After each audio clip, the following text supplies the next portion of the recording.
இன்னைக்கு டே வந்து அழகான கோலத்தோட தாங்க ஸ்டார்ட் ஆச்சு. இந்த கோலம் எப்படி இருக்குன்னு சொல்லுங்கள். நான் ஸ்டென்சில்ஸை யூஸ் பண்ணி தான் பண்ணேன் இந்த கோலம். பட் கலர்லாம் நான் தான் கொடுத்தேன். பூஜை ரூம் முன்னாடி இந்த விநாயகர் தாங்க போட்டிருந்தேன். ஈவினிங் போல் வந்து சர்ச்சுக்கு போயிருந்தோம். அந்த அன்றைக்கி கிறிஸ்மஸோட விலாகே நான் வந்து இன்றைக்கி தான் போடுறேன். கொஞ்சம் லேட் ஆகிடுச்சு, சாரி. நாங்கள் 3 பேருமே ஒயிட் ட்ரெஸ்ஸில் தாங்க போயிருந்தோம் ஃபோட்டோஸ்லாம் எடுக்கலான்னு சொல்லிட்டு. கிறிஸ்மஸ்னாவே நைட்டு நாங்கள் இந்த சர்ச்சுக்கு போவோங்க. அவ்வளோ சூப்பராக டெக்கரேட் பண்ணி வச்சுருப்பாங்க. அங்கே போனாவே ஒரு நல்ல வைப் இருக்கும். அதுக்காகவே அங்கே போவோங்க. கிறிஸ்மஸ்னாவே ப்ளம் கேக் இல்லாமல் எப்படி, அதுதான் நான் அந்த அன்னைக்கு பண்ணியிருந்தேன். பட் சூப்பராக வந்துருந்துச்சு. நான் ரெசிபிலாம் இதில் ஆட் பண்ணல. ஒரு 2-3 கிளிப்ஸ் தாங்க போட்டிருக்கேன். பட் சூப்பராக வந்துருந்துச்சுங்க இந்த கேக்கு. என்னாலேயே நம்ப முடியல, அவ்வளோ சூப்பராக இருந்துச்சு. நானே ஃபஸ்ட் டைம் தான் இந்த கேக் பண்ணுறேன்.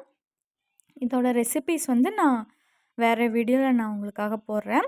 ஓகே, பாய். நெக்ஸ்ட் வீடியோவில் பார்க்குறேன்.